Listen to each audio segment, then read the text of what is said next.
নমস্কার, আপনাদেরকে সবাইকে নমস্কার জানাই।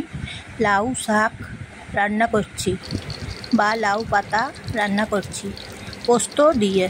তেল গরম করে নিচ্ছি, লঙ্কা গরম করছি এবং পোস্ত গরম করে নিচ্ছি।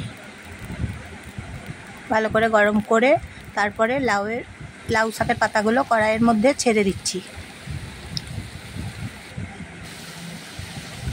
লাউ শাকের পাতা নেড়ে চেড়ে রান্না করে নিচ্ছি। পোস্ত দিয়ে লাউ শাকের পাতা ভাজা করে নিচ্ছি। হলুদ গুঁড়ো দিচ্ছি কড়াইয়ে, নুন দিচ্ছি। লাউ শাকের পাতা রান্না করছি। আজকের রান্না লাউ শাকের পাতা রেসিপি। কেমন আছেন সবাই? ঢাকনা দিয়ে দিচ্ছি। ভালো আছেন তো আপনারা সবাই? লাউ শাকের পাতা পোস্ত দিয়ে রান্না করছি।